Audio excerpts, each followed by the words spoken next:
I call to order the regular meeting of the Lakewood City Council of June 22nd, 2015. Will the clerk please call the roll? Murphy. Here. Shakti. Here. Kellen. Here. Johnson. Here. Wickman. Paul. Harrison. Here. Quinn. Here. Coop. Here. Barraway. Here. Royball. Here. You have a quorum. Thank you. As always, I'd like to thank everyone for taking part in their local government by either coming out to visit with us tonight in Chambers or watching us at home on Channel 8 or live cast on our city website, lakewood.org. At this time, I'd like to ask anybody in Council Chambers that has a phone or any noise-making device to please check it and put it on silent. And with that, please rise for the Pledge of Allegiance and remain standing for a moment of silent prayer. I pledge allegiance to the flag of the United States of America and to the republic for which it stands, one nation, under God, indivisible, with liberty and justice for all.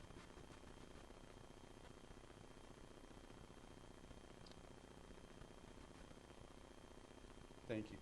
Please be seated.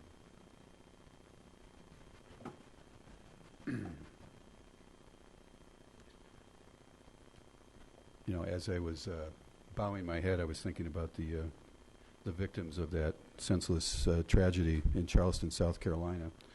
And I wanted to once again thank Pastor Reg Cox and the Lakewood Faith Coalition, who put together a wonderful community vigil on Saturday evening, just to show our support for in my case, our colleague in Mayor Joe Riley, the dean of all mayors. Joe's been in that position since 1975, and all of our friends and folks we don't know in Charleston. So, again, thanks to Reg and the Lakewood Faith Coalition and to Linda Kabeth, whose name will come up on the agenda shortly, to allow us to use one of their facilities over in Belmar for really a beautiful event on a beautiful evening.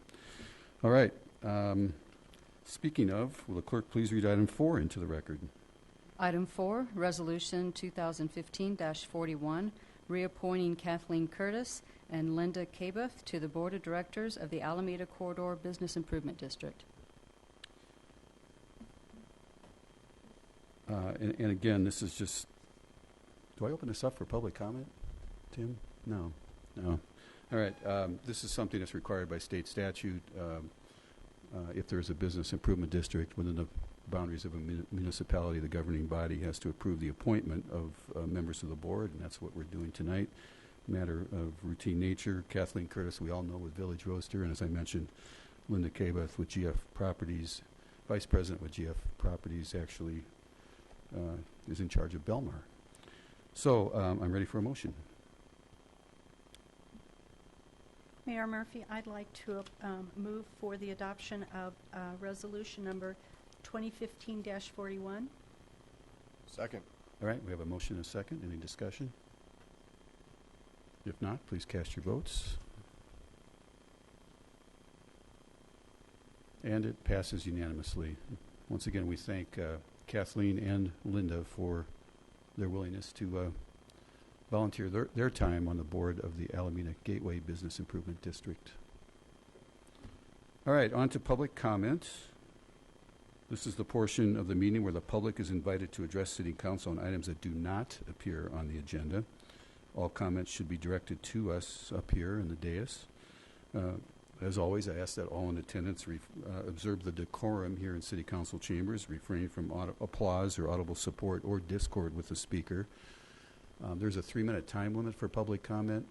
When you come down to the lectern and start, you'll see the green light for the first 2.5 minutes. When 30 seconds are left, you'll see the yellow light go on. And when the red light goes on, your 3 minutes are up, at which time we'd ask you to wrap up your comments. So I'll start with names on the list. And Diane Duffy, please.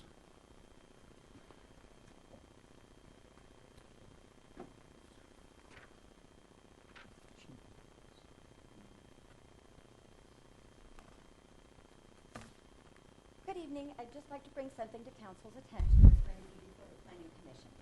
Jefferson County is exploring the possibilities of moving the men's correctional facility to the 8th and Sims area. You want to speak in the mic, Diane? Yeah, there you go. Can you hear me? Yep. There was a meeting held for the neighborhood comments. It was very noisy and contentious, and we'll prepare a position statement to put before the Planning Commission on that for all of the many reasons that the neighborhood has. Tonight I'm here to express my opinion, not Daniel's Welchester. I think Jefferson County has finally found the worst location in our city to place this facility. Directly across the street from the proposed location is the DDRC, the Resource Center for the Developmentally Disabled. To the west is the Jeffco Schools Transitional Program for special needs students 18 to 21 that are learning to go out in the world.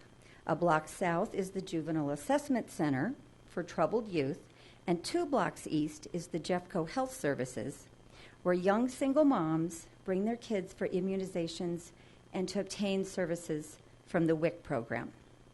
8 blocks north is the Women's ICCS facility with 60 women that are working to get their lives back together.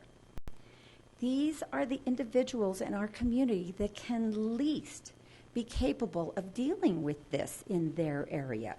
A majority of them routinely take public transportation, as will all the 200 men at the proposed facility. And according to ICCS's own statistics, only 53% of these men successfully complete the program. A special needs person or troubled youth at the bus stop on a regular basis with a 30-year-old felon sounds like a recipe for disaster. Jefferson County clusters all these services for our most vulnerable citizens in this area and then wants to drop 200 felons in the middle of it. What are they thinking? Thank you. Thanks, Diane. Anyone else for public comment? All right, with that, public comment is closed. Oh.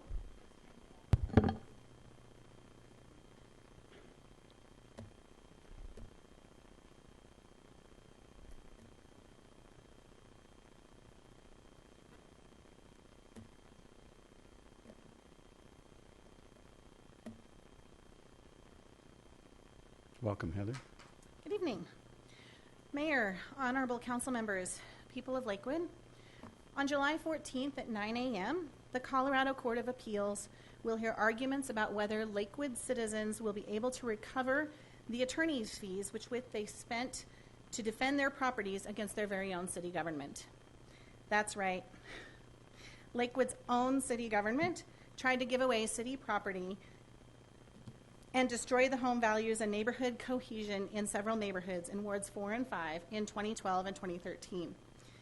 The citizens had to go to court to spend their own money to protect themselves against their own government. And to add to the injury, the city has fought tooth and nail to prevent the people from recovering their attorney's fees. The city, since the lawsuit ended, has spent additional tens of thousands of dollars on top of the $200,000 which the city spent in the actual lawsuit itself to prevent the people from recovering their attorney's fees. And the city is now gambling with the money to be spent before going to appeals court, as 80% of the cases that go to appeals court are never actually heard by the court. Their decisions affirm the lower court's ruling. Since we now have a court date and time, the odds are not in the city's favor anymore. Mind you, all money spent to date by the city is actually money us, as taxpayers, has provided to the city. The smart thing to do would be to assign Tim Cox to the case and use the monies already set aside for attorney's expenses, rather than continue to use outside counsel and spend more money on this case. Of course, the right thing to do would be for the city council to pass a resolution ordering the city's attorneys to stand down and give the people back their money. Make no mistake, the city council has the authority to do so tonight. But with the exception of city council members Johnson, Roybal, and Wickman, none of the city council members have been willing to stand up for the people in this case. So council members Johnson, Roybal, and Wickman, thank you for standing up for us ordinary people. If Lakewood had a mayor and a majority of council who supported the people and the law, this travesty never would have occurred. Thank you. Thank you, Heather.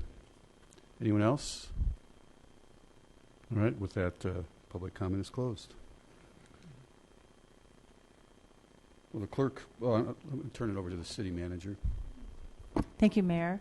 I'd like to take just a moment to shift gears and to introduce you to our new Chief Information Officer. He's in the building.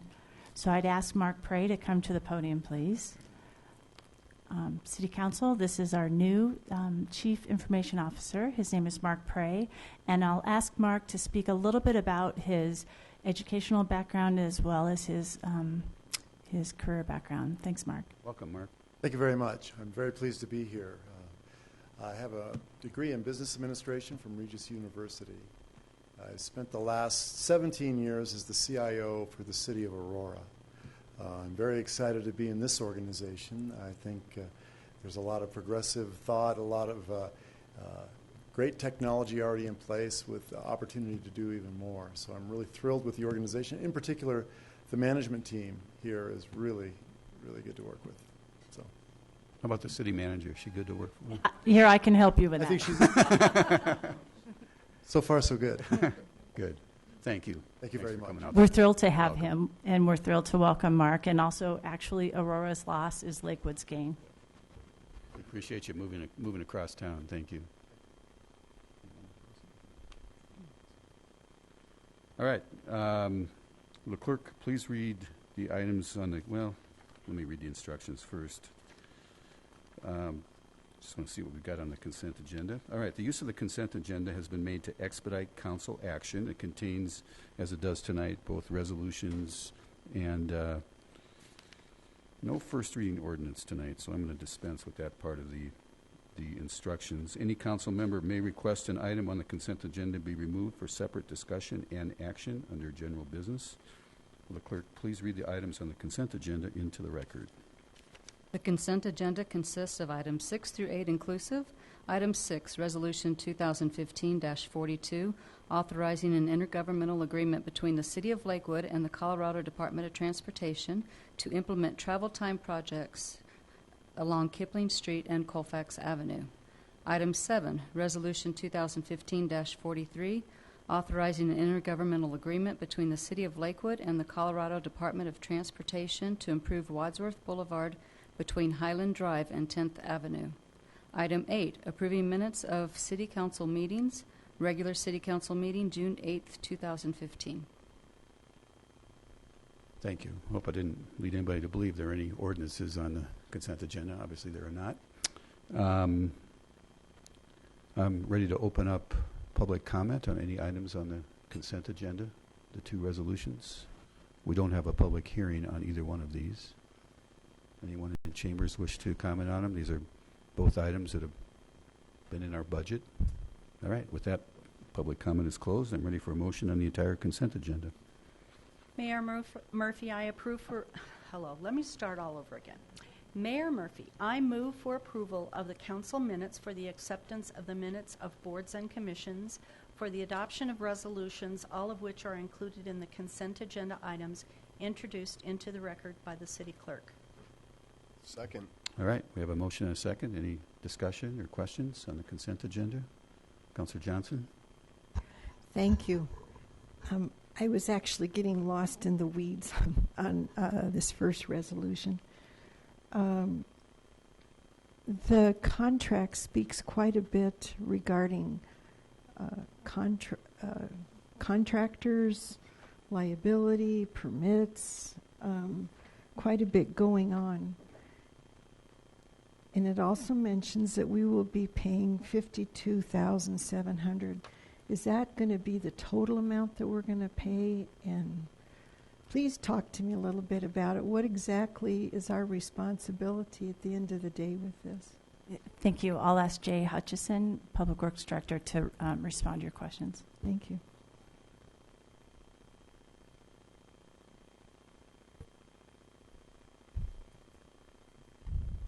Good evening, Council. Jay Hutchison, Director of Public Works. And Councilor, the total commitment from the city is a little under $53,000.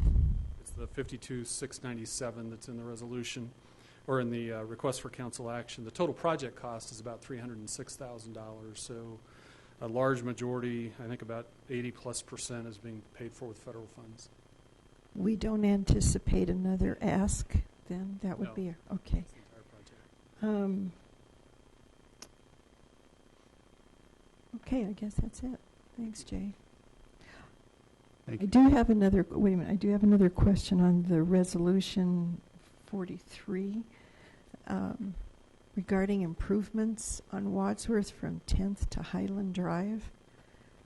I really like doing that. On that one, there was a price tag of $1,350,000. Is that going to be our total commitment for that? No, our total commitment on this one is 2.8, or the city's is $2.8 million out of a total of $9.7 million, so it's just under 30%. Okay. And you know what, Jay? I never saw in the writing anything regarding a sound wall. Many people have asked me about that. Is there some way that that can be looked at again or incorporated into this, or how's that looking? The design work and the environmental work that's been done included the 6th Avenue and Wadsworth interchange, and there will be sound walls built when that portion of the project is constructed. This portion is north of that. It starts at Highland Drive, which is roughly 7th or so Avenue, and goes north to 10th Avenue, and there are no sound walls along that area, and it's perhaps exclusively commercial frontage. I'm not thinking of any non-commercial frontage along there, so a lot of visibility and access would be prevented if there were sound walls. Plus, the environmental work specifically looks at whether or not sound walls are necessary, and they were not in that area. Okay. But when the interchange is done, it does look like there will be sound walls up on 6th? I believe there will be some in certain locations, not everywhere, but in certain locations. But that's yet to come. It's a project that's not yet funded for construction. Okay. Thanks, Jay. Sure. Councilor Shakti. I just want to say that it's a pretty significant project that we're seeing along Wadsworth, and the plan is to have it done in phases, and it's being done with resources from a number of different regional actors, and so it's exciting to see that we're moving into the next phase. And again, a lot of money comes from the federal government. A lot of it comes from our hard work with our colleagues at Dr. Cog, helping to convince them that this is a project that's worthy. Actually, it meets the criteria, the point system that they have. And also our own funds has been alluded to, and they have been in our capital improvement budget for actually been carried forward for a few years now. So it's no surprise. It's fun, and we're glad it's finally coming forward. All right, any other questions or comments on the consent agenda? We have a motion and a second. Please cast your votes. And the consent agenda passes unanimously. Thank you, Jay. All right. Will clerk please read item 9 into the record? Item 9, Resolution 2015-44, approving the Sheridan Station 20-minute neighborhood implementation strategy. All right. We are going to have a presentation for item 9 and item 10. And for the presentation, I would ask Alexis Moore with our planning department to come on down.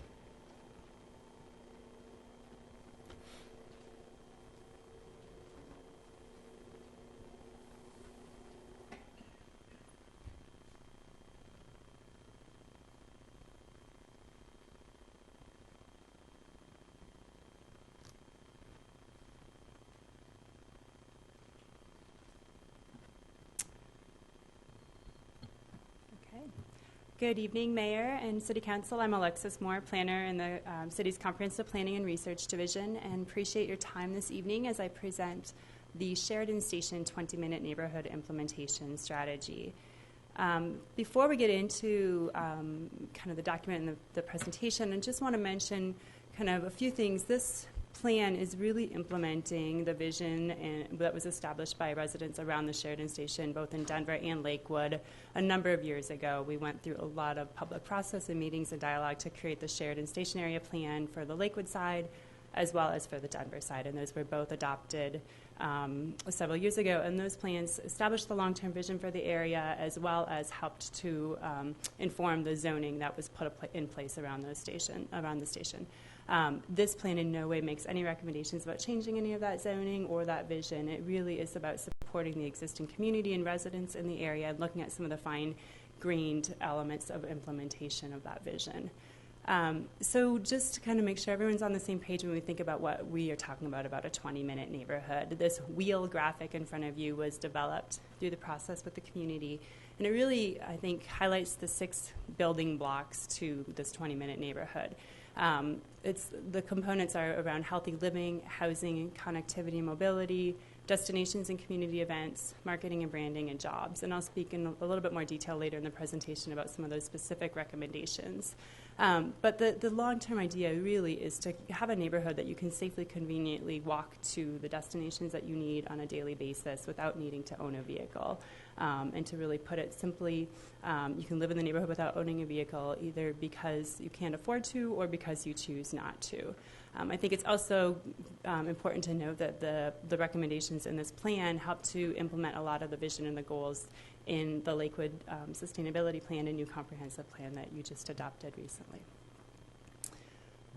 The background on this is quite extensive in terms of our partnerships and the funding, so I would just want to touch briefly on that tonight. You're all familiar with this map. I'm sure I've seen it many times. This is the Westline light rail that extends from downtown Denver out to Golden, and the different shaded areas represent different jurisdictions along the line. So as you can see, it's very diverse in terms of the different organizations and jurisdictions that the line passes through. We're focusing tonight on the Sheridan Station, which is located directly on the border of Denver and Lakewood. And because of all of the different communities involved and some of the challenges and opportunities associated with that, some of the key partners along the line started meeting several years ago as the West Corridor Working Group. The 4 key partners in this organization are the City and County of Denver, the City of Lakewood, and our 2 housing authorities. But just last year, they formed more formally kind of a fledgling nonprofit called the Westline Corridor Collaborative. This is a snapshot from the Westline Corridor Collaborative website. You can see the mission is really to attract investment and support livable communities along the Westline Corridor through advocacy and collaboration and working together, not competing for different development and interest along the line. It's got a lead governing body that has executive level board membership. With the city manager from Lakewood, a representative from Denver Mayor's office, and then the executive director from the each housing authority, and then staff support from each of these organizations that help to oversee the daily work load. I will just point out that this was the website for the Westline Corridor Collaborative and for the 20-Minute Neighborhood Project. The Westline Corridor Collaborative nonprofit and those 4 partners were really party to a grant that was awarded by to the Denver Regional Council of Governments, or DRCOG, called the HUD Sustainable Communities Initiative, or Housing and Urban Development. This was a $4.5 million grant that was, I believe, received in 2011. And it was really for multi-jurisdictional planning efforts throughout the entire fast track system, focusing on some of those key areas that you see on the slide. Because the Westline had done so much planning already, we used our funds for what was called a catalytic project. And that catalytic project was focused on the Sheridan Station area. That site was selected by the partners for a number of reasons. Because of its location right on the border of the 2 cities, a state highway running through the middle of it, a regional transportation district owning a large portion of land right there, 3 different very well-established historic neighborhood organizations that had a lot of opportunities and a lot of challenges to working together. The funds were used for 2 separate projects. The first is the 20-Minute Neighborhood Project that I'm presenting tonight. The funds for the catalytic project were also used for the redevelopment of the Jody Apartments. This is the study area map. You can see this blue dashed line is the boundary between City of Denver and the City of Lakewood, and roughly follows Sheridan Boulevard. However, right at 10th and right at the station area, it jogs just to the west. You can see this pink area is Denver, and the Jody Apartments are located in Denver. The funds are helping to do design engineering drawings to move that project forward. As you can see here, it's about a half-mile radius around the station area for our study. Colfax is just to the north, 6th Avenue is just to the south. The process kicked off about 2 years ago. we hired a consultant team led by MIG and worked with the neighborhoods in Denver and Lakewood, made a really concerted effort to go out to the community and have meetings at the schools and the churches and locations where people in the neighborhoods already were. It also has a very diverse demographic in the area, and so we had materials in Spanish and English to really try to reach out to the Spanish-speaking community that lives in the Sheridan Station area. I think another really interesting thing about this project is that we had a multi-jurisdictional staff working group with representation from various departments in Denver and in Lakewood, as well as our other partners. So it's a really great opportunity for all of us to come together and talk about some of the opportunities and challenges with planning in this area. Back to our wheel graphic. I'm not going to speak through, obviously there are 91 recommendations in the plan, but I just want to kind of focus on some of the key ones under each of these 6 category areas. Under the healthy living component, the area is a designated food desert by the USDA, which basically just means there's no grocery store in the area. It's not easy to get to the closest grocery store, which is more than a half a mile away unless you have a car. So that was something we heard from the community, that they really wanted fresh access to food, access to fresh food. Under the housing piece, we made recommendations for of course, supporting the Jody apartment redevelopment, but also helping people age in place in the community and stay in their homes in that neighborhood if they chose to do so. Connectivity and mobility, obviously a critical component of a 20-minute neighborhood and those important last-mile connections. And I think we all know that there are significant challenges to that in this area with lack of sidewalks on Sheridan Boulevard, but the need to also connect people to Mount Airy Park, to the Mulholm Elementary School, Cowell Elementary Schools that are located in the study area. Destinations and community events, something that we heard really strongly from residents in both Denver and Lakewood was the desire to have a gathering place and a place to come together and celebrate the neighborhoods and celebrate the community, so that's something we focused on. Marketing and branding of the neighborhood. Because of the multiple jurisdictions and different neighborhoods, there's a lot of need, I think, to promote the identity of this area and to really come together and try to unify the two sides of Sheridan and look at opportunities to celebrate the entire area. And then finally, jobs. The stationary plans that were adopted previously did not recommend this area to be a major job center. And so, of course, we were respectful of that. But looking at opportunities for neighborhood-serving businesses, especially right at 10th and Sheridan. And there's also some really successful industrial property down at 8th and Sheridan, and looking at opportunities to support small-scale infill there. And then finally, really thinking about being able to market this area as a quick 20-minute train ride to major job centers downtown Denver and out west at the Federal Center of Jefferson County. So I'm excited to say we wrapped this process up really last fall and got kind of our last round of public comment. We've had a lot of really, I think, great early wins already that I'd like to just quickly highlight for you. Under the healthy living and destinations and community events categories, I think the council is all familiar with Mount Airy Park Community Farm. We had heard a lot already from the community in the fall of 2013 about the need for fresh food in the area and community gathering places. And the nonprofit Spirit City Farms put out a call to look for a second urban farm site in the Denver region. And we jumped on that and said, hey, we've got this area at Mount Airy Park on the south side of the park that's adjacent to the light rail, adjacent to the bike path, and is an area that right now is really kind of underutilized, and we've heard from the community that they don't really feel safe passing through that area or spending time there. And wouldn't it be great if we could actually use this as a place to grow food and partner with the Mulholm Elementary School that has 98% free and reduced lunch to try to get better access to fresh food there too. And so we were selected for the site, which was fantastic, and the farm broke ground last spring. I don't know if you can see, but the image on the bottom shows an early morning photo that was taken by one of the farmers that after they were done kind of getting the fields and the irrigation in, rocks that had been pulled out, the community spelled out thank you overnight, which I think is a really impressive story about what an impact it's had in the area. And of course, this is just a glamour shot of the farm at the end of last growing season. I think they pulled out approximately 6,000 pounds of produce, and we're able to donate about 15% of that to local food banks. Also partnering, as I said, with the elementary school. Some really great things happening right now with a summer farm camp. They operate a CSA, community-supported agriculture program, where you can purchase shares. They also have a donation-based farm stand that is going to be operated at Mulholm Elementary School this year, which will be fantastic. And then we just had our second family farm fiesta there. I think we had over 200 people from the community turn out. It was a great day. I know that Councilor Paul was there. And we had a community mural being painted with assistance from the 40 West artists and residents. And of course, the great Two Creeks volunteers who have been a huge champion for the farm. So it's just been a really great amenity for the neighborhood. And I just want to point out one other implementation around the healthy food that I don't have a slide for, but was the ordinance change to allow for the home sale, roadside stands of urban produce grown in residential areas that was passed earlier this year. So that was another initiative that came out of some of the ideas through this process, which was fantastic. An early win on the housing, we worked with Brothers Redevelopment nonprofit, and they arranged for volunteers to help to paint, I think, 7 homes in Denver and Lakewood around the Sheridan Station for low-income and seniors to, again, that whole importance of aging in place. Also with the Jody Apartments redevelopment, that project, the funds were used from the Dr. Cog funds to create the engineering architectural design drawings, and they submitted for tax credits in May, so should be hearing soon if that project will be moving forward.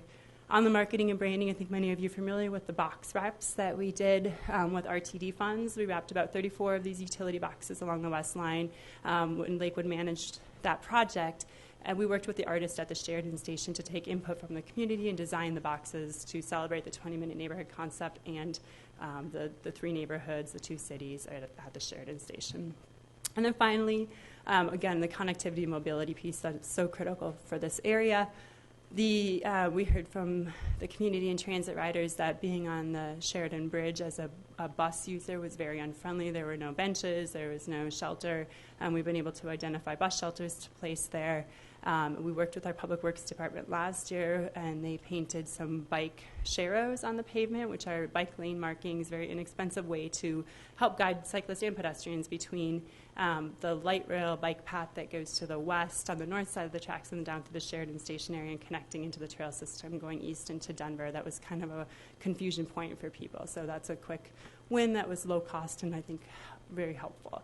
And then finally, the Sheridan sidewalks themselves. I know these images are dark, but I think we're all familiar with how unsafe and terrible the conditions are in many places along Sheridan. And this was one of the #1 priorities identified by Lakewood and Denver residents.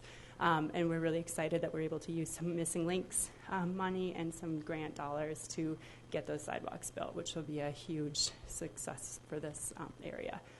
One final thing, just want to mention, I know we've got Dr. Cog here represented tonight, and we were really appreciative that they awarded this project in the farm their gold level for economic development at their local government awards in April. So I think it really speaks to all of the work and the community input and vision and early wins that this is already having. So I think you're aware that Planning Commission adopted the document unanimously at their June 3rd hearing. And our requested action this evening is that Council would approve that adoption of the Sheridan Station 20-minute neighborhood implementation strategy. So thanks, and I'm available for questions. All right. Great job, as always. Thanks, Alexis.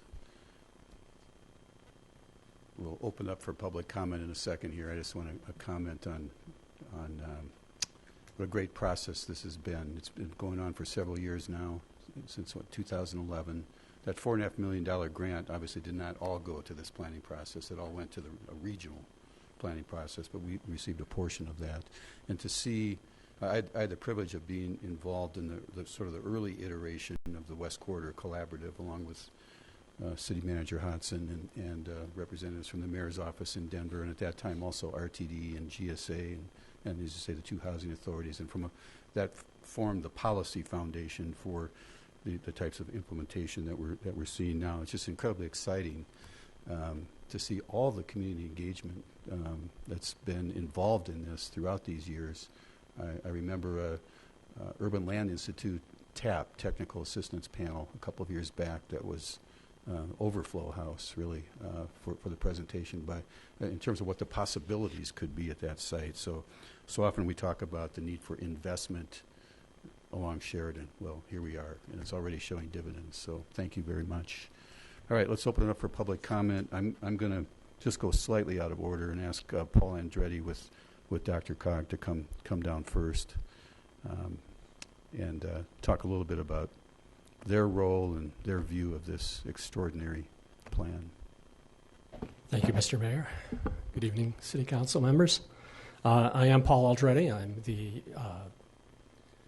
Sustainable Communities Coordinator with the Denver Regional Council of Governments. And after the Mayor's comments on the consent agenda, I want to let you know very clearly that I'm the wrong person to ask about funding from DRCOG for the Wadsworth Boulevard work. So, just be perfectly transparent about that.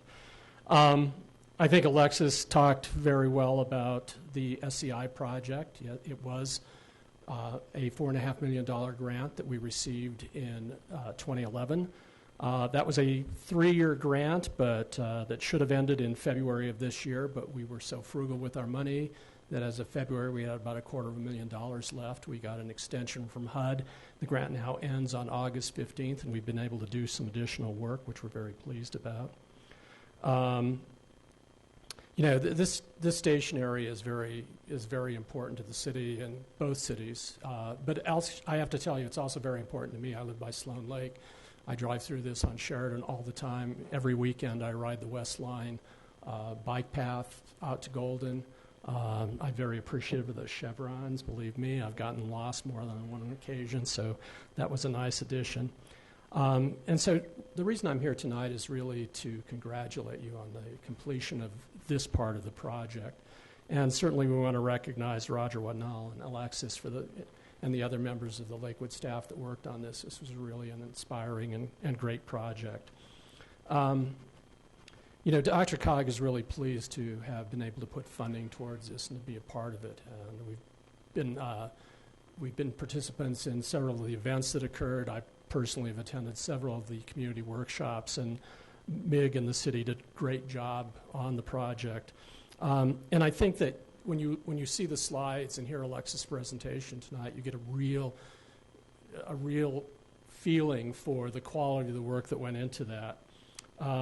This project, I think, when you think about this project in the context of the Sustainable Communities Initiative, really exemplifies the challenges and opportunities that we have as a region have as we move forward with the build out of the transit system. And really, it's been a pleasure to work with the city of Lakewood because Lakewood has been a real leader in this process from the very beginning. As a matter of fact, the work that we did in the Gold, East, and Northwest corridors was really designed with the model of what you've accomplished on the West Corridor with the Corridor Working Group and now the West Line Corridor Collaborative. Was that the end? So, light evening, go ahead. Oh, wow. I thought I was flashing back to the 60s again. The truth is that projects like this benefit not only the communities in which they occur, but the entire region.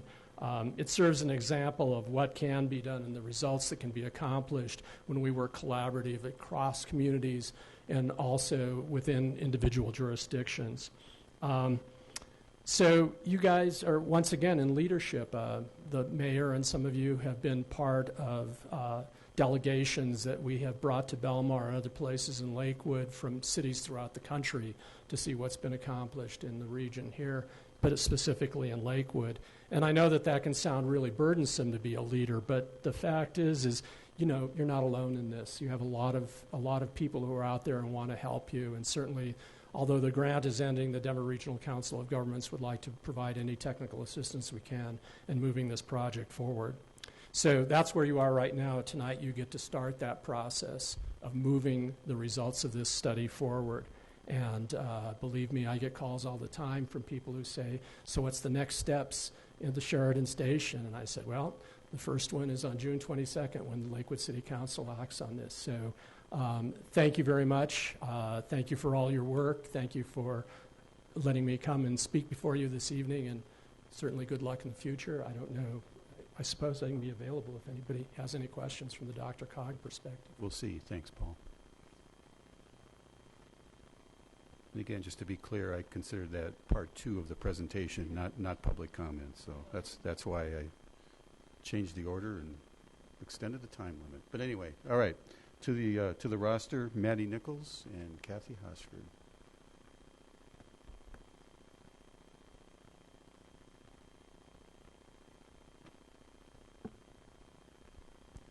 My name is Madeline Nichols. I live at 5800 West 8th Avenue, and I seem like I'm addressing you guys a lot lately. That's a good thing. So, is that a good thing? I just want to enhance what Alexis said about this being a community process. I can't tell you how many people from all jurisdictions actually showed up to all these meetings and gave ideas that were things that I certainly wouldn't have thought of. I'm not a bicycle rider, and bicycle riders have a lot different outlook on things. About transportation. I'm obviously, with my background as a nurse, I'm in, the health and the food thing was very important to me, and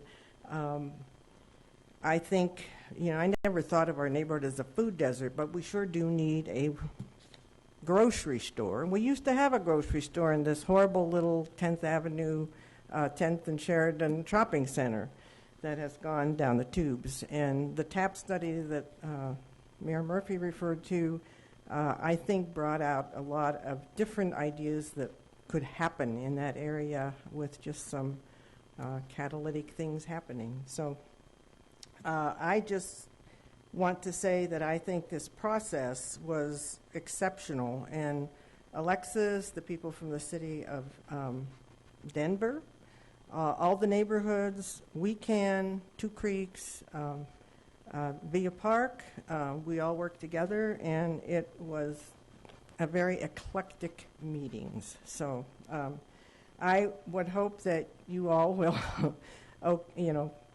vote for this little Sheridan Station 20-minute implementation strategy.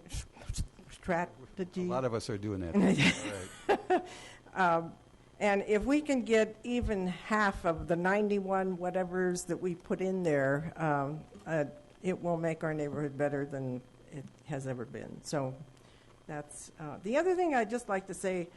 The basketball court at Mount Air Park that got moved from where the garden is to the upper level is been a great improvement. That was something that was going to happen when we decided that the lower level would all be the farm, and that the basketball court that was taken out is now up on the street. I think people are using it more. It's safer, and I just want to thank you all for that too. So, great job as always. Thanks, Maddie. Kathy? No? Okay. It does say no desire to speak, but she does support it. Anyone else in chambers wish to comment on this item? All right, with that, public comment is closed, and I'm ready for a motion. Mayor Murphy, I move for the adoption of Resolution 2015-44. Second. All right, we have a motion and a second. Councillor Quinn, and then Councillor Barraway. Hi, just a couple of questions. And I actually attended the first workshop and scattered events as I was able to, and it was really a great planning effort. It's no small task to put on these workshops and other events, and making sure the food is there, and making sure people are reasonably happy and they have everything that they need. And it was you guys did a really great job on that. This may be stating the obvious, but it looks like sidewalks are our biggest infrastructure need in that area. That's stating the very obvious, but but I'm glad that we're able to find some money for these missing links. I noticed just driving around that area how many there were.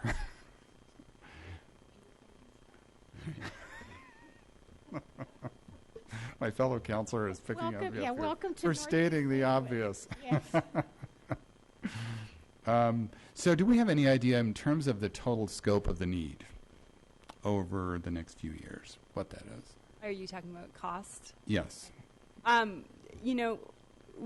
I could add up what's in here for the recommendations, and we haven't done that. I think that I think that the Sheridan sidewalks were the biggest need and the biggest cost because of the grade changes and right-of-way and a lot of challenges to putting sidewalks in out there. So I think that being able to check that off, that project is, I think, roughly $2 million for the cost estimate, preliminary cost estimate. So, and we also tried very carefully. Obviously, there are very few streets that have sidewalks out there at all. And I think a lot of that, people would like to keep it that way. And we were very careful to just make sure that we have the critical connection recommendation. So we don't need to have sidewalks on every street. Right. But 10th Avenue is another one that's extremely important, and we heard a lot from the neighborhood that was one that they'd like to see. We're hoping that with redevelopment that could potentially be coming in that area, that we could get some of those sidewalks constructed. We were able to get some of them right at 10th and Sheridan in the Denver section. But we could certainly look at adding up all of the numbers, because I think it was more a matter of yeah. curiosity in Yes. terms of thinking strategically into the future. It just seems like something we need to be making a consistent commitment to get the job done. Because, like most planning efforts, this is the long game. It's not going to happen overnight. It will happen, but it takes time. You do have to think. That's a relatively new euphemism or phrase out there, the long game, but that's really what it's about. Second question, I was reading the plan again last night, and I had kind of forgotten that drainage was an issue in this area. How serious is the problem in that area? Is it a result of just poor infrastructure construction in the past, or is there something specific that is causing the problem? I think part of it was just because it was developed under the county zoning and was relatively rural on the Jefferson County side of Sheridan. I don't know if anyone from Public Works wants to answer it more specifically. I don't know that I could speak to the absolute details of it. But and I think it's something that we've maybe heard as a concern, and the reality maybe isn't as significant as people fear. So that's something that's certainly being looked at. But I'll address that a little bit. The name Lakewood came from a plat in 1889, and this was the neighborhood where it came from. Mm-hmm. So this is obviously it's an old neighborhood, and as Alexis alluded to, there was a lot of development there, and before we became a city, before we became Jefferson City for a couple of months prior to Lakewood, and the infrastructure just wasn't in place. We talk a lot about how development can improve infrastructure and help pay for infrastructure, and the W line was really a great example of that. When we look back, there were millions and millions and millions of dollars put into drainage improvement through the years of that prior to the light rail construction. So that, in addition to some of the private development, I think of Walmart, I think of Home Depot, and then some of the regional detention ponds that we've done in Newland, right, Jay? So, yeah, it's a long pull, but there's still a lot of work to do. Right. Yes. Thank you. And the only other thing I wanted to say, I think it's great that we have the emphasis on healthy living in there as well. That's just such an important part of a vibrant community, having healthy residents. And I like that you mentioned branding as well, particularly to try to attract more millennials to the area. I think that's something really important. And I also just wanted to conclude by saying thank you for all the work on this. It's been a great effort, and we're in it for the long haul. We'll see a completely different neighborhood there, well, completely different in a very positive way in 20 years, I think. Thank you. Thanks, Tom. Councilor Barroway. Thank you. First off, Councilor Quinn, just welcome to the world of Ward 2 up there. I don't think that Scott and I have a week that goes by that we don't get a phone call about sidewalks or drainage. It's the older part of Lakewood. And as Alexis said, there are some folks that don't want sidewalks in their neighborhood and others that do. And so there's kind of that trade-off. Where do you put them, and who's going to be happy and who's not? There's always going to be two sides to that story. Because once they put them in, you have to shovel them, right? So think about that. Admittedly, we have areas like what you showed on Sheridan that is definitely in need of sidewalks. And we've got the human trails. Is that the right planning phrase that is used? Social paths. That's it, social paths. I just want to say that in my time on City Council, this 20-minute neighborhood, and then prior to that, the 40 West Arts District, were two of the catalytic, to use Maddie's word, endeavors in the Two Creeks area that brought out people we had not seen coming to these meetings, and had a lot of folks that showed up very engaged, very involved. This was great collaboration by the Two Creeks neighborhood, the neighborhoods in Denver, all the parties and parts that Alexis mentioned there earlier, the organizations that were involved. And so many people were just so excited to get involved. What can I do to help? How can I get involved? And anybody who's ever run a volunteer organization knows that sometimes it's difficult to find volunteers. But with this, it was fairly easy to find them because they were so excited about this happening. So I'm very pleased that the Planning Commission passed it on to us for adoption. I'm ready for it as well to be adopted. I want to also reiterate what Maddie said about the basketball court. That was very underutilized. It was in the southeast corner of the park, kind of down the hill. It was not well lit, not really a place that you wanted to go hang out and play basketball. So actually a great trade-off to use that for the farm and bring the basketball court up by 14th and closer to the baseball diamond itself and the parking lot, so it's much, much better. The use of it is much higher, and that's something the community wanted. The community and the city worked together on making sure that was taken care of. So I want to thank the community for saying this is what we want to have happen in our neighborhood and to make and help make it happen with the city. That was a great collaboration. Maddie and all the rest of the neighbors, Kathy, and definitely Alexis. I know Alexis has been your passion for the past 4 years, as well as the rest of city staff. Thank you all very much for everything you've done to bring this to us. Thank you. Thank you. Councilor Paul. Thank you. Great job. It's an exciting project. Quick question. So the tax credit application is in for this round, and you said we should know. I believe they are coming out in July or August. Okay, so this summer we should have an idea. And is that a joint venture between the housing authorities, or is that just Denver specific? No, and I'm sorry I didn't clarify that very well in my presentation. So that is actually a NewsAd Development Corporation project with Urban Land Conservancy ownership of the property. So right at 11th and Ames. And again, that's all within Denver. So Lakewood doesn't have any role in that other than supporting. Yeah. Definitely can benefit from the rooftops in that area. Yeah. So yeah, I'm in full support of this. It's exciting to see what can and will take place in the future. And I think it might also allow us to have a roadmap to better work with Denver potentially in the future on other areas of the corridor that we both share. So that's what I'm excited for. Great. Thanks. Councilor Shakti. The first sentence of the document is, "This document is about action." And I like that. Yes. Well put. In implementation that's already underway. All right. We have a motion and a second, and the motion is to approve the Sheridan 20-minute neighborhood implementation strategy. Please cast your votes.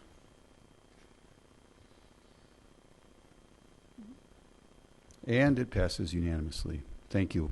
Thanks, Travis. Thanks, Alexis. Everybody, Maddie, Kathy, everybody that's been involved for so long. Clear votes. All right. Will the clerk please read item 10 into the record? Item 10, Ordinance O-2015-9 to rezone land located at 1230 Pierce Street, City of Lakewood, County of Jefferson, State of Colorado. And again, we will have a staff presentation. Jake Nichols, please. Welcome.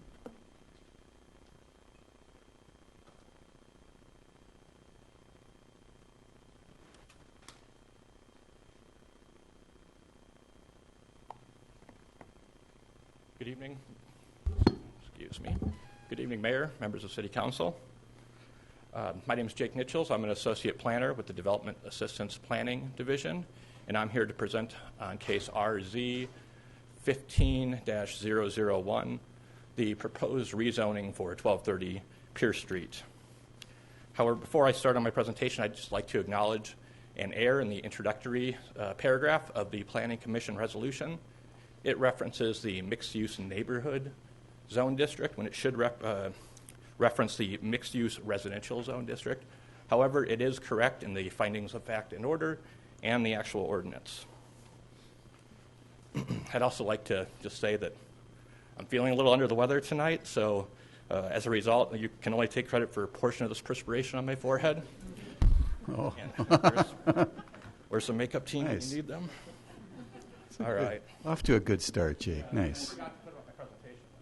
Oh.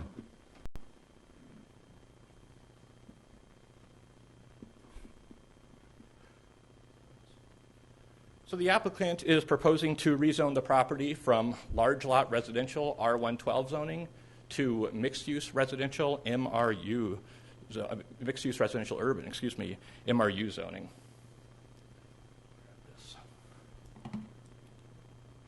To help orient you, the property is in green, and the red circle is a half-mile buffer around the property.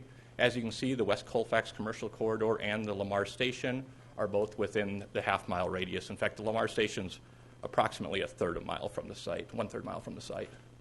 Zooming in a little, sites in yellow, you can see single-family residential to the west and north of the property. Directly to the east and south, you have multifamily residential. Also further to the south, multifamily residential and some townhome development to the southeast. Here's a picture looking east across Pierce Street to the property.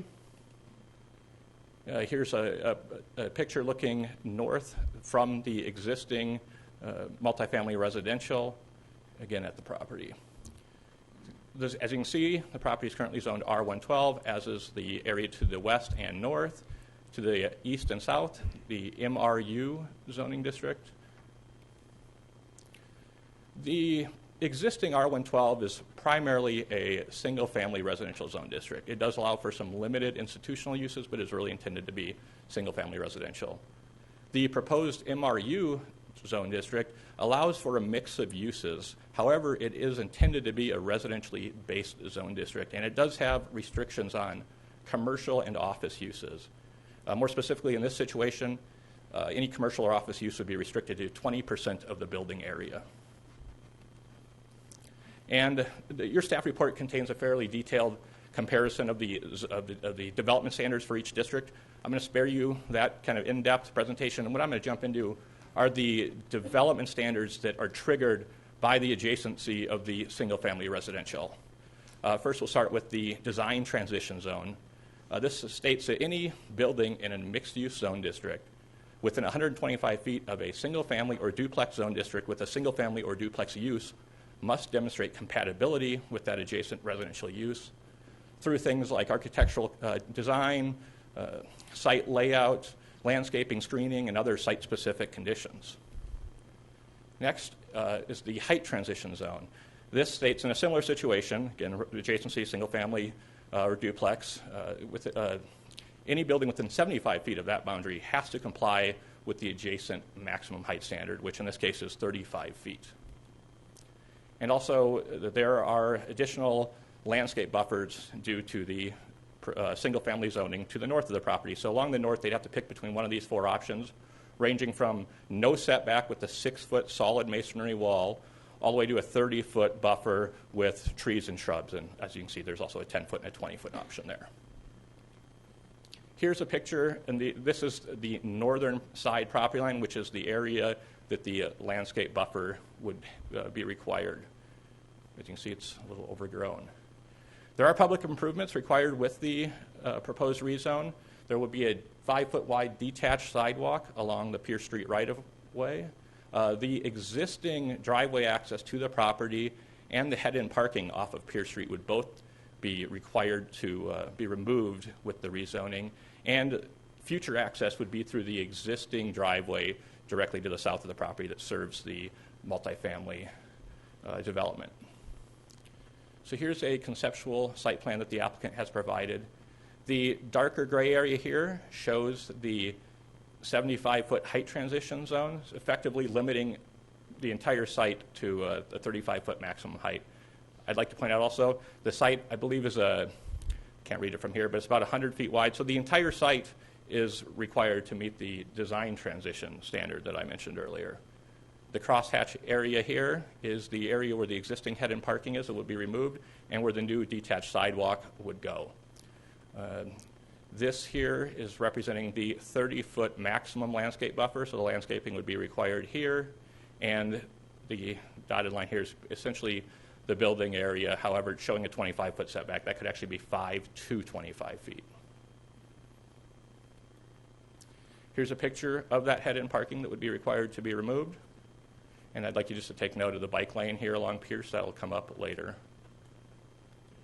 Another picture, this is of the shared access drive that the development of 1230 would use to access the property. Excuse me. All the requirements for the public notification have been complied with, including a mailing that went out to 312 owners and tenants and 7 neighborhood organizations. A neighborhood meeting was held on January 22nd, 2015. 5 members of the public attended. There was no opposition. However, there were some concerns and questions. Obviously, your staff report has a more detailed explanation, but there's a list of them. I'll give you a second to take a look at it if you'd like.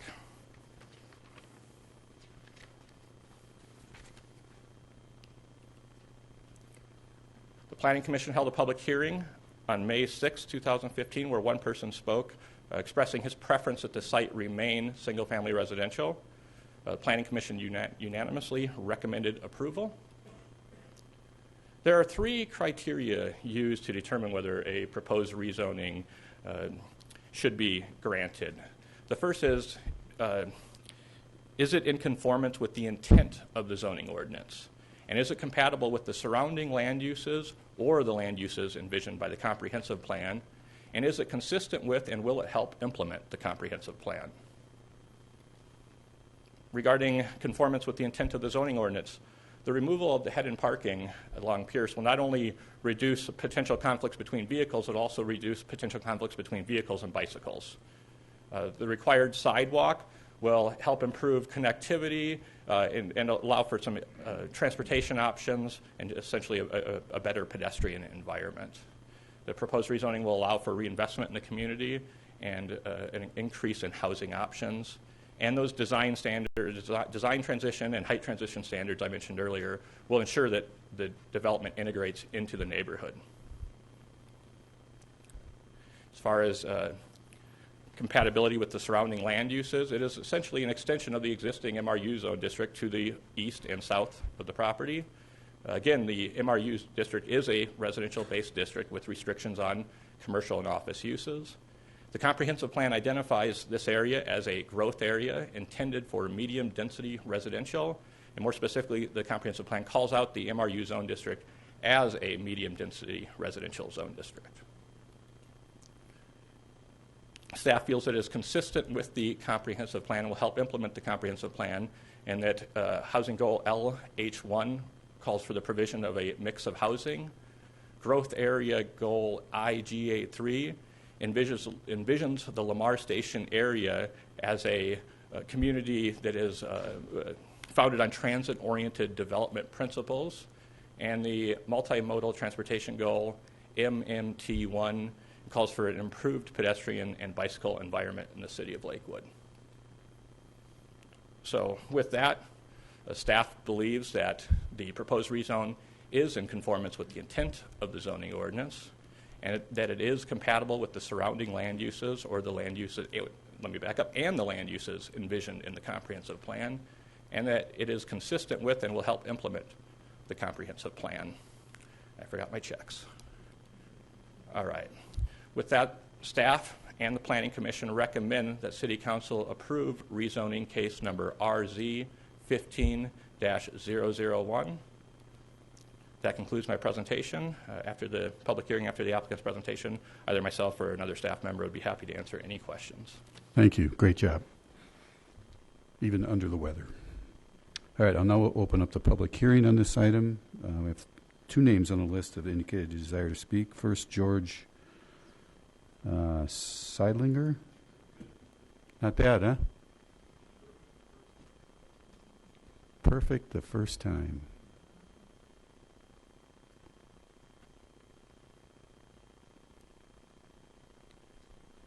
Good evening, everyone. Welcome. I am one of the tenants who received one of those mailers. I live just to the south of this proposed rezoning. And the conditions in the building that I'm living in right now are horrible. Things go wrong, they don't get fixed. I've waited up to 3 years for repairs. And for someone to knock down a perfectly good single-family home, it's actually quite beautiful. To me, my opinion is it's more of a greed type of thing than anything else. Whoever owns this property, I believe it's Miss Caldwell, I think her money would be better spent in fixing up the properties she has versus knocking down buildings and putting up something new. I mean, I'd be more than happy to give each and every one of you a tour of the basement of this building. It's horrendous. When it rains, the water's up to 6 inches deep in the area we call the bomb shelter. Yeah, the building's that old. There's mildew, mold. We have to do our laundry down there. As soon as you open that door and walk down the stairs, it hits you like a stench. It needs to be fixed. And there's another property that is owned by this person that is horrible as well. That's just the comments I have.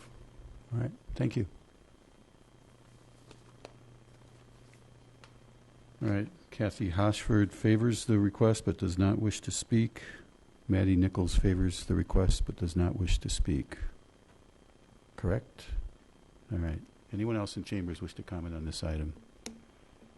Come on down.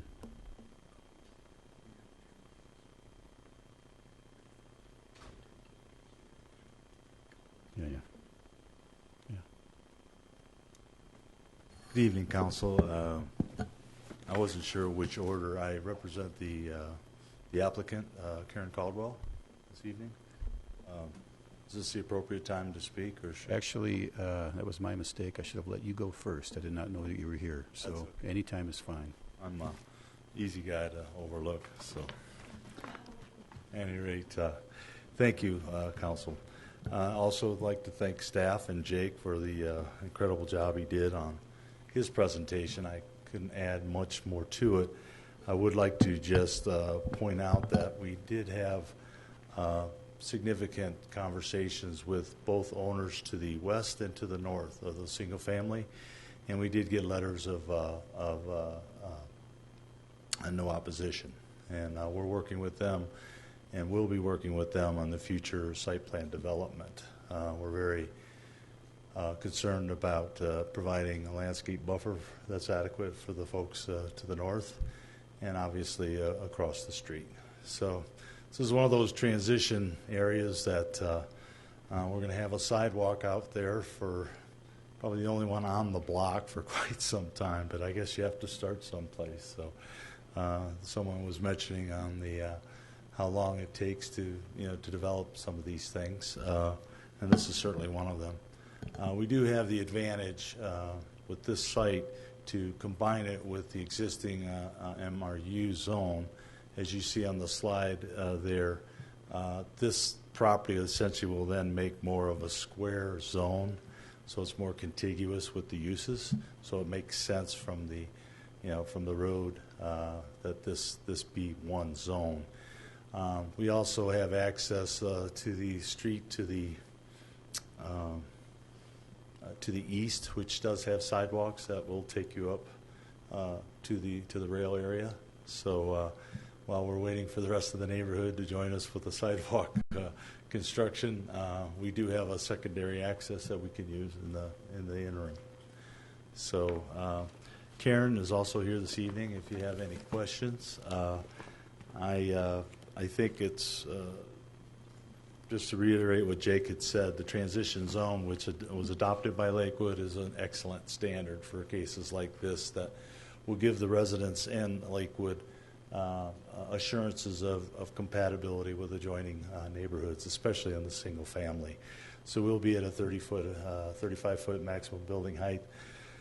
We will be eliminating our drives along the frontage on Pierce, and we'll have a joint access with the existing MRU property to consolidate it.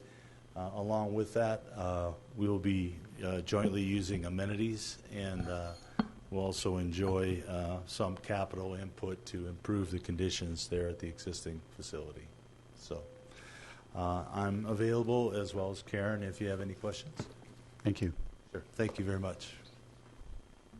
Anyone else in chambers wish to speak? All right, with that, we'll close public comment. I think we'll open it up for questions before we do the motion this time. I'll just start. I just heard from the applicant, Travis, that there's going to be a 35-foot height limit, is that correct? Yeah, as Jake said, within 75 feet of a residential zone, you can't go any higher than that. Right. And what's, yeah, right, so what's the height limit for a single-family home? 35 feet. 35 feet. So they're both 35 feet. Thank you. All right, any questions? All right, I'm ready for a motion. Mayor Murphy, I move for the adoption of Ordinance O 2015-9 on rezoning case RZ 15-001. Second.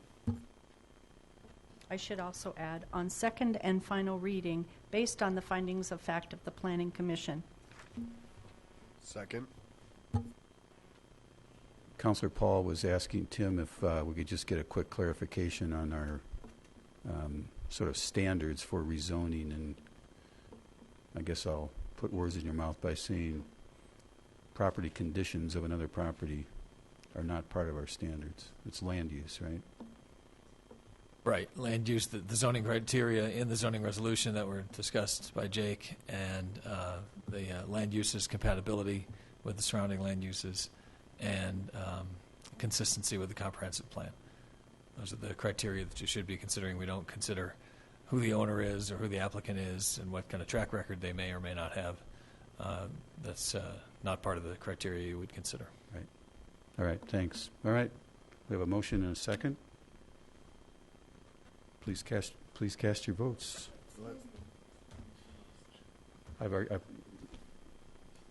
We're voting now. I've asked twice for questions. I'd like to speak. Yeah, go ahead. Thank you.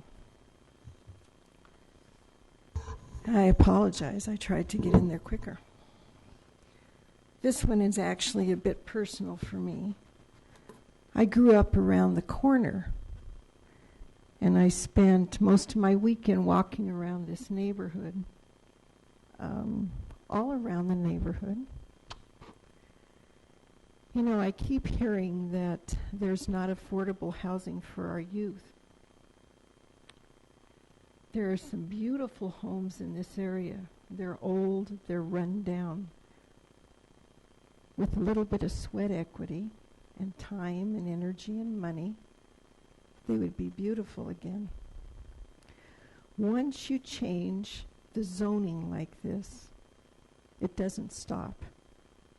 You're absolutely right. Across the street to the west, they're old homes. They're beautiful. They're on large lots. Once you start this is going to continue. I'm not comfortable with us changing some of these old neighborhoods and thinking it's okay to put high-density apartments. I went down Otis, and here on your screen, you do have that one apartment house that runs along Otis. It butts up next to a very nice residential neighborhood. For the most part, they're keeping their properties up. But what does it do to have that? It eliminates the sunlight for these people. And there's one house there on Otis that faces north. Right to their west, they have this large 3-story brick wall. I don't see that as enhancing the neighborhood. When I looked at the apartments south of this site, one of them is kept up a little better than the other. But frankly, they don't enhance the neighborhood.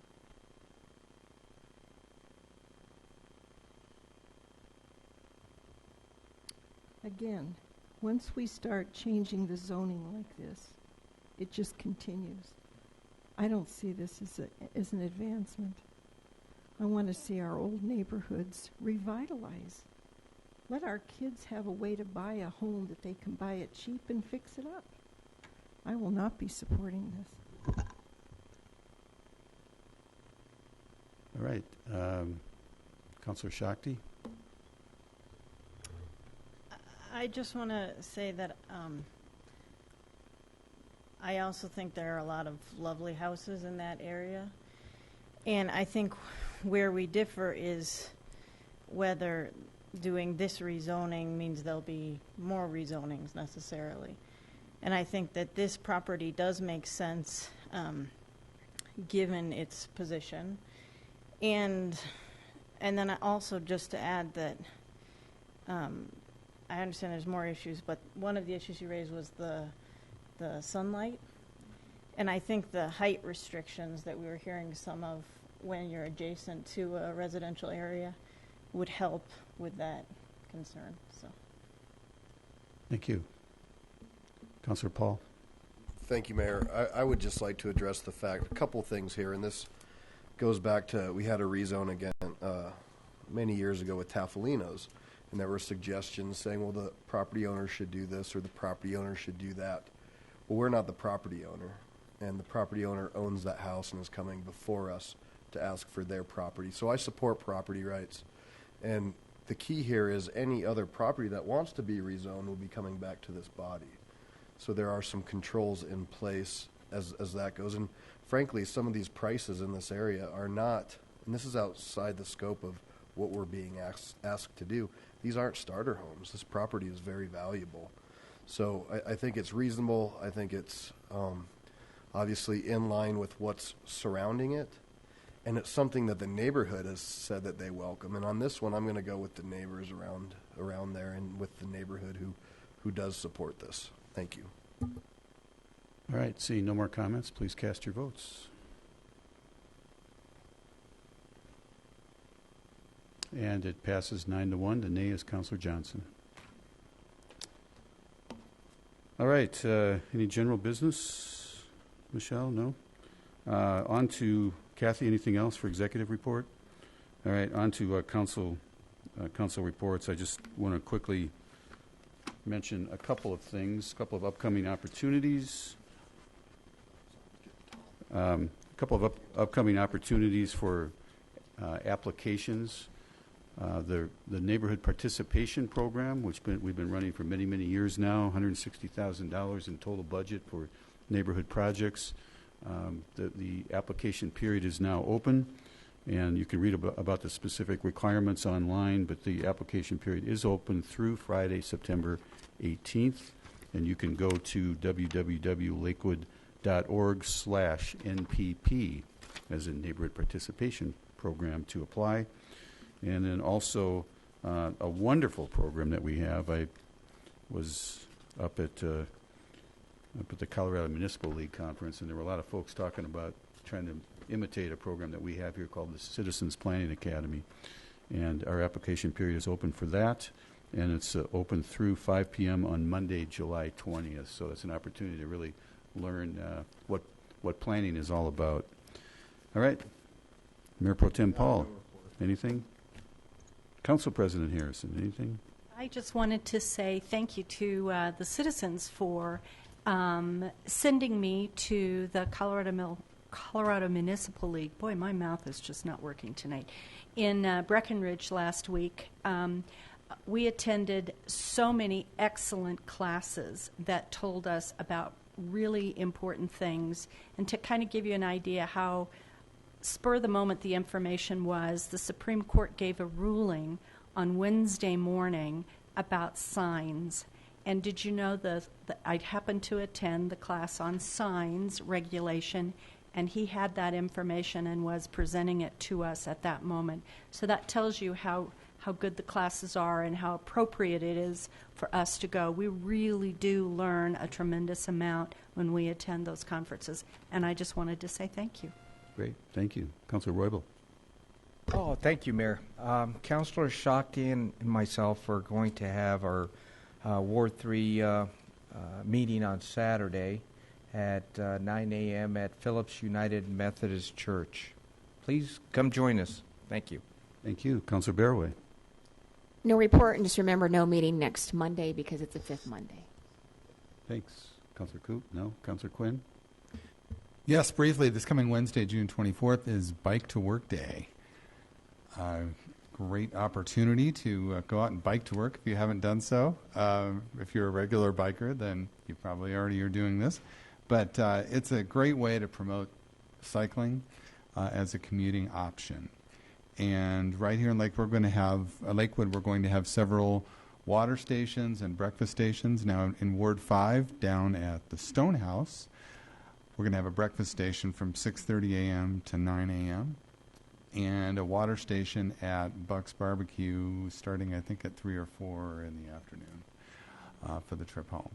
So great event, again, to really promote cycling, get more people into it. And I also had a trivia item. And we talk about community farms, and of course we were talking about Mount Air Farm tonight, but this is actually something that started quite some time ago and lay dormant for a number of years, the whole community farming movement. And I don't know if anybody remembers an actor named Eddie Albert, Green Acres fame. He started a community farms program, and he actually came to my hometown of Champaign, Illinois in 1972 to start one of the first community farms in the country, and I think it still exists. And the idea at the time was to teach young people, children in particular, about farming and where their food comes from and about environmental protection. So the same things that we're talking about nowadays, but I think that was the very beginnings of the whole community farm movement. So if anybody if you're ever in a Trivial Pursuit match with somebody over sustainability, you've got the answer. Eddie Albert, 1972. Thank you. So if I were a betting man, and most of you know that I am, I would have never bet that Eddie Albert and Green Acres would have come up in conversation twice within 3.5 hours this afternoon. We have this 4 o'clock meeting, as I think most people know about, to kind of go over the order of events for tonight. And that particular song, that particular jingle came up in one of the lighter moments during the meeting. And it's one of those, everybody know what a songworm is, right? Those things that kind of burrow into your head. That's one of them, and I had just forgotten about it from 3.5 hours ago. But not now. Yes, she was. Miss Hodson was going to try to remind me of it. And I stopped her, but there's just no stopping Green Acres tonight. Councillor Johnson. Thank you. Ward 1 had our last meeting for the summer this last Saturday. It was on immunizations, and for those of you who attended, I think you probably enjoyed it. There's great public health consequences and public policy consequences with immunizations. We are going to be going on a hiatus for the summer. There will not be a Ward 1 meeting for July or August. We'll resume again in September. Thank you. Thanks. Councillor Kellen. Don't even go there. Or, yeah, go there. That's all right. I'm sorry. Just farm limit is a life for me. Right. Thank you. Councillor Shakti. We have a water station for Bike to Work Day in Ward 3 at Whole Foods. I want to echo Councillor Harrison's point about the Colorado Municipal League. Lots of good information there. About new state legislation, too, and understanding the changes and how they affect us. And then I was doing some work with the committee I'm on with the National League of Cities the week before that. And just to give people a glimpse of some of the background stuff that happens, we are working closely with the National League of Cities on their lobbying effort with EPA because there's new waters of the U.S., so there's new federal law coming down that may affect us, and it's vague in some ways. And so things like exactly which ditch does it affect and which small body of water. And so it's good to have the opportunity to make sure that our voice and cities' voices are heard on those issues that affect us. So. Yep, well put. Thank you. Michelle, anything? Tim? No? Kathy? All right, we're adjourned at 8:23.